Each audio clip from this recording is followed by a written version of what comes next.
সত্যের জন্য সবকিছু ত্যাগ করা যায়, কিন্তু সবকিছুর জন্য সত্যকে ত্যাগ করা যায় না। সেরকম আবার বলছেন যে তুমি প্রতিবাদ করো, যে কোনো অন্যায় দেখলে তুমি রুখে দাঁড়াও, গর্জন করে ওঠো, ওরা তোমার মধ্যে একজন সিংহ, তোমার মধ্যে সিংহ পুরুষ বসে রয়েছেন, তিনি সজাগ হবেন। আর তোমার পাশে তুমি যদি কাউকে না পাও, এই মানুষটাকে, এই বিবেকানন্দকে তুমি তোমার পাশে পাবেই পাবে প্রতিবাদের সময়। তুমি নিজে রুখে দাঁড়াও। আমি আর কমেন্ট বক্স চেক করছি না, বুঝতেই পারছো। একদম ফুল সাপোর্ট।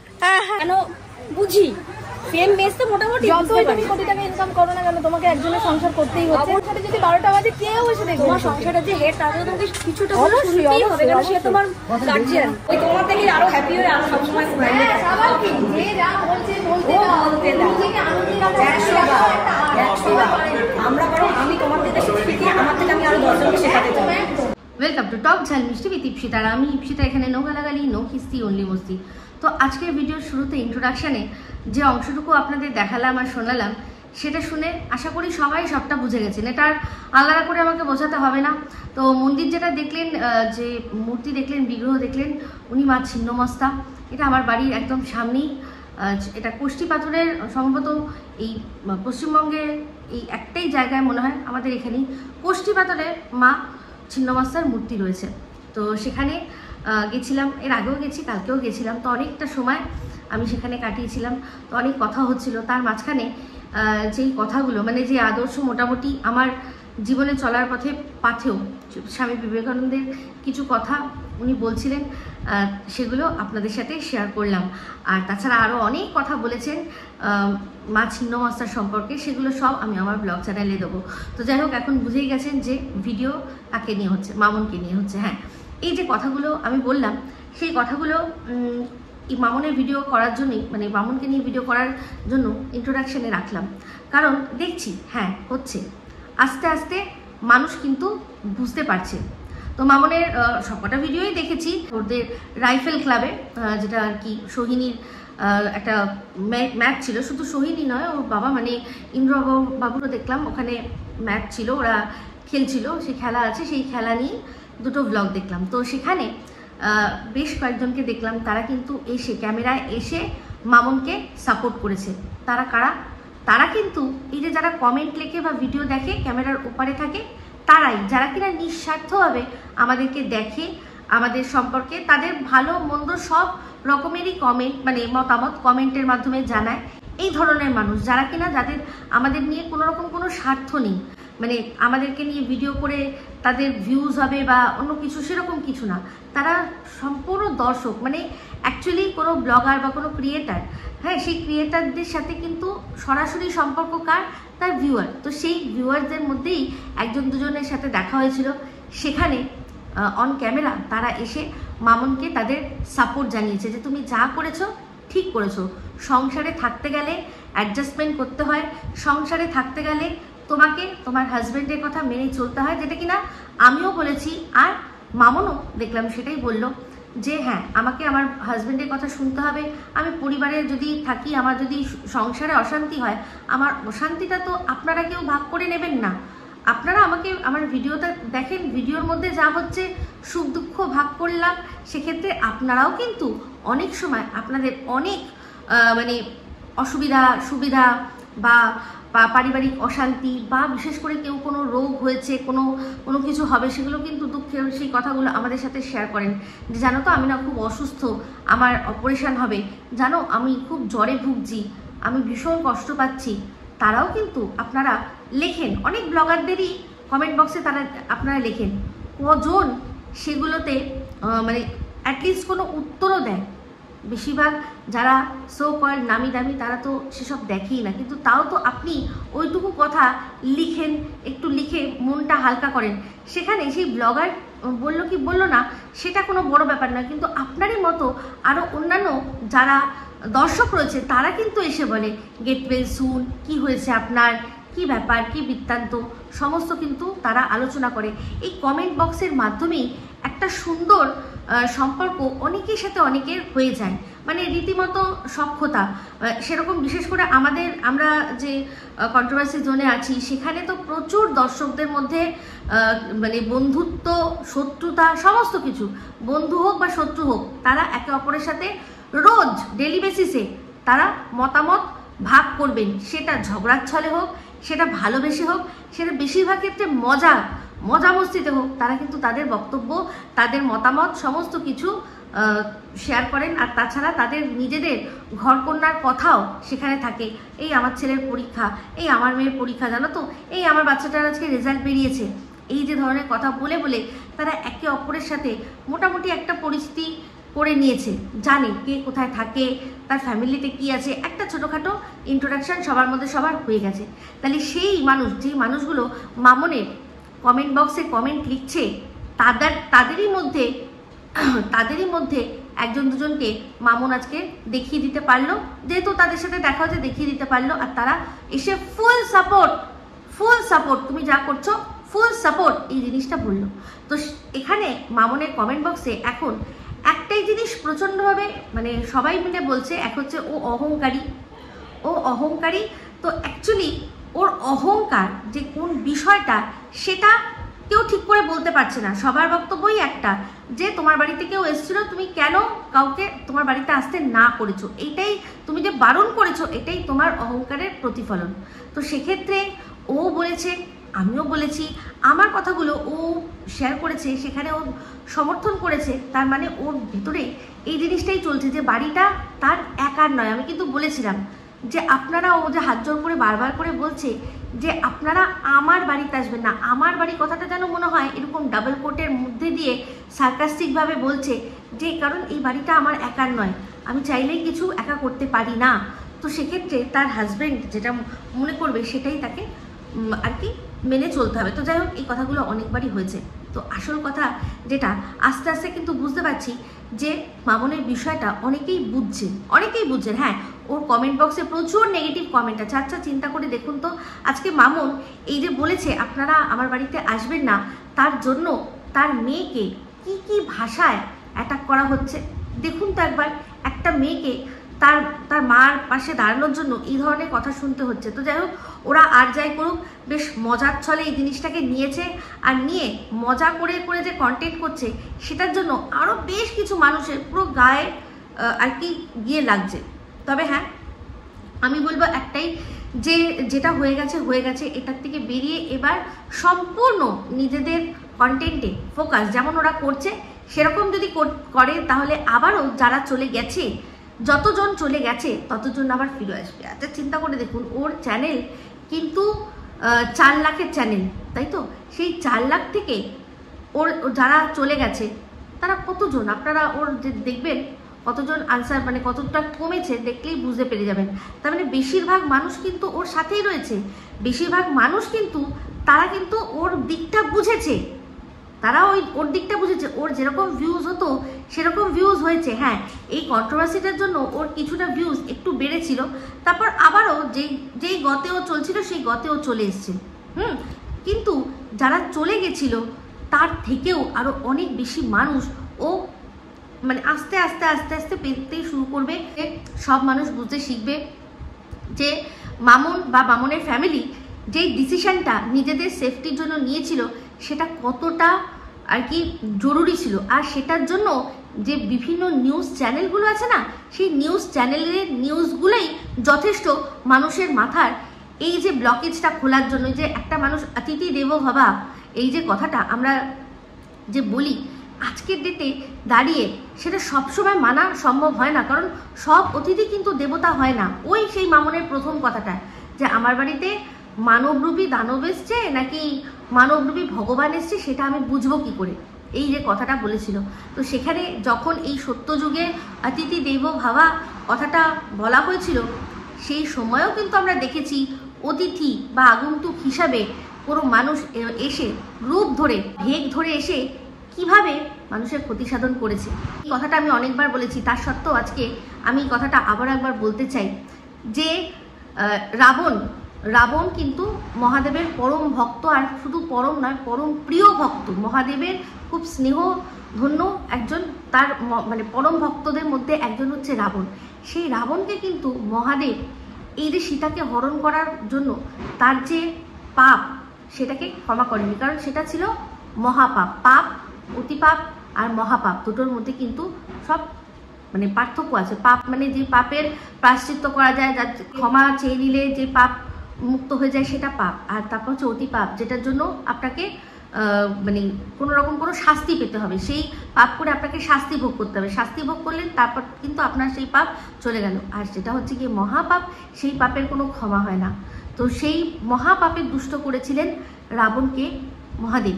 তো পাপ, অতিপাপ আর মহাপাপ এর মধ্যে অনেক ডিফারেন্স রয়েছে। পাপ যেটা, সেগুলোর মধ্যে কি আছে, মানে চুরি চামারি টুকটাক এগুলো হচ্ছে পাপ, মিথ্যা কথা বলা এগুলো পাপ, যেগুলোর জন্য মানুষ ক্ষমা চেয়ে নিলে সেই পাপ চলে যায়। তারপর অতিপাপ কি, এই যেমন হচ্ছে গিয়ে খুন করে দেওয়া, তারপর অপহরণ করে নেওয়া, এগুলো হচ্ছে অতিপাপ। আর মহাপাপ যেটা, সেটা একেবারেই ক্ষমার যোগ্য না। মহাদেব রাবণকে বলেছিলেন যে তুমি তো মহাপাপ করেছো, তোমাকে ক্ষমা আমি করতে পারবো না। তো রাবণ তখন বলেছিল, কেন, আমি তো অপহরণ করেছি, সীতার অপহরণ, অপহরণটা তো অতি পাপের মধ্যে পড়ে, তাহলে কেন আপনি আমাকে ক্ষমা করতে পারবেন না? তখন মহাদেব বলেছিলেন যে তুমি সীতাকে অপহরণ করেছো, কিন্তু সাধু বেশে গিয়ে তুমি অপহরণ করেছো, তাই এটা মহাপাপ, এটার ক্ষমা নেই। তুমি যদি রাবণ সেজে গিয়ে সীতাকে অপহরণ করতে, তাহলে আমি তোমাকে ক্ষমা করে দিতাম, কিন্তু তুমি সাধু বেশে গিয়ে সীতাকে অপহরণ করেছো, সেই জন্য সেই মহাপাপের জন্য তোমার কোনো ক্ষমা নাই নাই নাই, আমি তোমাকে কোনো ক্ষমা করতে পারবো না। তাহলে সেই রকমই সেই যুগেও কিন্তু হয়েছে অসাবধানতা। এই যে লক্ষণ রেখা যেটা টানা হয়েছিল, সেটা কিন্তু সুরক্ষার জন্য টানা হয়েছিল। প্রত্যেকটা সংসারে, প্রত্যেকটা পরিবারে এরকম একটা লক্ষণ রেখা থাকে, একটা নিয়মের মধ্যে, যে এই নিয়মটা ভাঙা যাবে না, এই নিয়ম ভাঙলে কিন্তু ক্ষতি হতে পারে। তো যারাই যখনই সেই নিয়ম পার করেছে, সেটা ভেঙেছে, তখনই তাদের সংসারে কিন্তু ক্ষতি হয়েছে। সে কোনো বউ যদি মনে করেন যে তার বাড়িতে যদি বলে যে তুমি একা একা কোথাও বেরোবে না, বা সন্ধ্যের বেলা বেরোবে না, বা তুমি কারোর বাড়িতে কোথাও রাত কাটাতে পারবে না, এক একটা ফ্যামিলিতে এক এক রকমের নিয়ম থাকে না, অনেকের অনেক। যেমন তুমি এইবার তুমি নিরামিষ খাবে, ওই দিন আমরা এটা খাবো না, এই দিন আমরা এই ব্রতটা করব, এগুলো কিন্তু বাড়ির বউরা ঠিক করে। বাড়ির বউরাও কিন্তু তাদের হাজব্যান্ডের জন্য একটা লক্ষণ রেখা দেয় যে আজকে মঙ্গলবার, আজকে কোনো রকম কোনো ননভেজ বাড়িতে হবে না, তুমি বাইরেও খেয়ে আসবে না। অনেক বাড়িতে আবার নিয়ম আছে যে আমাদের বাড়িতে হবে না, তুমি চাইলে বাইরে খেয়ে আসতে পারো। তো প্রত্যেকটা ফ্যামিলির কিন্তু আলাদা আলাদা নিয়ম। তো সেক্ষেত্রে বউরাও কিন্তু তাদের বরদের কোনো না কোনো রকম এরকম নিষেধাজ্ঞা বা লক্ষণ রেখা টেনে দেয়। তো সংসারে থাকতে গেলে সেই স্বামীও বলতে পারবে না যে না, আমি ইনকাম করি, আমার বাড়ি, আমার সব, আমি মানবো না, আমি খাবো না। আমি কেন খাবো না? আমি শনি মঙ্গলবার কেন খাবো না? আমি নিশ্চয়ই খাবো। তারা বলতে পারবে না, কারণ সেই সংসারের মধ্যে থাকতে গেলে তাকেও অ্যাডজাস্ট করতে হবে। তাহলে যেরকম বাড়িতে পুরুষদের অ্যাডজাস্ট করতে হচ্ছে, তেমনি নারীদেরও তো অনেক রকম বিধিনিষেধ দেওয়া হয়, সেগুলো তাদেরকেও মানতে হয়। যারা মানে না, যারা সেই লক্ষণ রেখাটা মানে গায়ের জোয়ারিতে একদম গায়ের জোরে পার করে, তখন কি হয়? সংসারে অশান্তি হয়, অমঙ্গল হয়, সংসারের মধ্যে অশান্তির ছায়া নেমে আসে। তার সেই অশান্তি নিয়ে কেউ সুখে থাকতে পারবে না, কেউ ভালো থাকতে পারবে না। আর যে ভালো না থাকতে পারবে, সে ভালো রাখতেও পারবে না। তাহলে এই জন্যই যে কথাটা বলেছে, যে যাদের সাথে দেখা হলো তারা সবাই যেটা বললো যে তুমি ঠিক করেছো, তুমি ঠিক করেছো, তারা কিন্তু এই যারা কমেন্ট লিখছে তাদেরই একজন। আর যারা চলে গেছে মামনের এই চ্যানেল থেকে, তারা কেউ যায়নি, কিন্তু তারাই এই আসছে, এসে বলছে যে আসছি, কমেন্ট লিখছি, চলে যাচ্ছি, কমেন্ট করছি, এখানে তোমাকে বডি শেমিং করা হচ্ছে, তোমার মেয়েকে বডি শেমিং করা হচ্ছে, সেগুলো দেখছি, আনন্দ পাচ্ছি, চলে যাচ্ছি। তারাও আসছে, কিন্তু এইরকমভাবে আসছে, কিন্তু তাদের সংখ্যা খুবই কম। মামনের চ্যানেলে তাদের সংখ্যা খুবই কম। হ্যাঁ, প্রচুর নেগেটিভ কমেন্ট আসছে, কারণ যাদের এই প্রচণ্ড গায়ে লেগেছে মামনের এই কথাটা শোনাতে, তারা এসে নেগেটিভ কমেন্ট করে দিয়ে যাচ্ছে। কিন্তু তারা তাদের লাইফে কি করছে, তারা কি সেটা দেখায়? আজকে এই যে বাচ্চা মেয়েটাকে এত দেখতে বাজে কথা বলছে, এত বাজে নাকি দেখতে, এইসব যে উল্টোপাল্টা কথা হচ্ছে, তাদের বাড়িতে তাদের ছেলে মেয়ে বা তারা কীরকম দেখতে আমরা কি দেখতে পাচ্ছি? এক একটা আইডি, ফুলের ঝুড়ি, ফলের ঝোড়া, এইরকম ধরনের এক একটা আইডি, মানে ডিপির মধ্যে ছবি দেখা যাচ্ছে, একটা গুলদস্তা, এরকমভাবে। তো সেই জন্যই বলছি, তাদেরকে আমরা দেখতে পাচ্ছি না। যেহেতু তাদের আমি দেখতে পাচ্ছি না, সেহেতু সে আমাকে যা নয় তাই আমার চেহারা নিয়ে বলছে, আমার গায়ের রং নিয়ে বলছে, আমাকে শুনতে হচ্ছে। তবে হ্যাঁ, এটাতে মামুনরা একবারেও তাতে ওদের কোনো যায় আসছে না। মামুনের কাছে মামুনের মেয়ে সুন্দরী, আর মেয়ের চোখেও তার মা সুন্দরী, হাজব্যান্ডের চোখে তার স্ত্রী সুন্দরী। আর কি চাই, আর কি চাই? দেখতে সুন্দর নয় এই কথাটা তো ক্যাটরিনা কাইফের ওখানেও লেখা থাকে, ওর ওখানেও লেখা থাকে। আরও মানে এই যে কিয়ারা আডবাণীর মতো সুন্দরী মেয়েকে তাকেও অনেকে ভালো লাগে না, বিচ্ছিরি লাগে দেখতে। তারপর হচ্ছে গিয়ে এই তৃপ্তি দেবনী বলে যে মেয়েটি, তার কাছেও অনেকে গিয়ে লিখে যে ঠোঁটটা বেঁকা এরকম, কিন্তু এরা প্রত্যেকেই কিন্তু সুন্দরী, প্রত্যেকেই সুন্দরী। তো তেমনি এই যে সৌন্দর্যটা হচ্ছে সবার সবার চোখের মধ্যে। সে তার মায়ের জন্য যেটা করবার মনে হয়েছে সে করেছে, একদম ঠিক করেছে। এখন থেকে যদি মায়ের পাশে না দাঁড়াতে পারে তাহলে এরপর সমাজে নিজের জায়গা তৈরি করে নিতে পারবে কি করে? পারবে না। না শুধু পড়াশোনা করলে হবে না, বা এখন মায়ের হাতে হাতে কাজ শিখছে, খুব ভালো। মামুনকে দেখলাম একটা ছোট্ট শর্ট ভিডিও দিয়েছে, সেটা কি নিয়ে না, গোবিন্দা তার ওয়াইফ তাদের মধ্যে শোনা যাচ্ছে যে ডিভোর্স হয়ে যাবে। তো সেটা নিয়েই বলছে যে বুঝলেন, এই যে আমি আমার বরকে প্রভু বলে ডাকি, হ্যাঁ, বা যে কোনো নামে ডাকি, যাই করি না কেন সেটা বড় কথা না। সংসারে অ্যাডজাস্টমেন্ট করতে হবে, সংসারকে ভালো রাখার জন্য, দাম্পত্যকে টিকিয়ে রাখার জন্য যেটা মনে হবে সেটাই করতে হবে। আমি আমার সংসারের জন্য যেটা মনে হচ্ছে সেটাই করছি। আপনি আপনার সংসারেরটা বেস্ট জানেন, আমি আমার সংসারেরটা বেস্ট জানি। আজকে এত বছরের সম্পর্ক, এত বছরের দাম্পত্য, সেটা নিয়েও মানুষ কথা তুলছে যে এদের মনে হয় সম্পর্ক ভেঙে যাবে। তো যাই হোক, গোবিন্দার সম্পর্কে অনেক রকমই কথা বরাবরই উঠে এসছে। তার খুল্লা প্রেম, তার বউ সমস্তটাই দেখেছে। তোমাদের সাথে অবশ্যই গোবিন্দা আর তার বউয়ের তুলনা হয় না। না তোমার বরের সম্পর্কে এরকম কোনো কথা শোনা গেছে, না তোমার মানে এই দাম্পত্য জীবনে তোমার স্বামী তোমার থেকে অখুশি, তাই জন্য সে অন্য কোনো নারীতে আসক্ত বা কিছু এই ধরনের শোনা গেছে, এরকম কোনো ব্যাপারই নয়। হ্যাঁ, তবে দাম্পত্য সবার, তুমি যেটা বলতে চেয়েছো বুঝতে পেরেছি, যে দাম্পত্য সবারই, যারটা সে বোঝে কার দাম্পত্য কি, কার সংসার টিকিয়ে রাখতে, যাকে যার সংসার টিকিয়ে রাখার জন্য যা করতে হয় সেটা তাকেই করতে হয়, সেটা সেই বোঝে, অন্য কেউ বুঝতে পারবে না।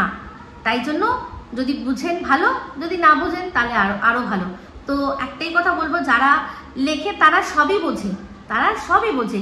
আমি দেখলাম একজন কমেন্ট করেছে যে তুমি এত বছরের সংসার করছো, তোমার বরের কাছে কি তুমি এইটুকু পর্যন্ত মানে চাইতে পারো না যে হ্যাঁ আমার বাড়িতে কেউ আসবে?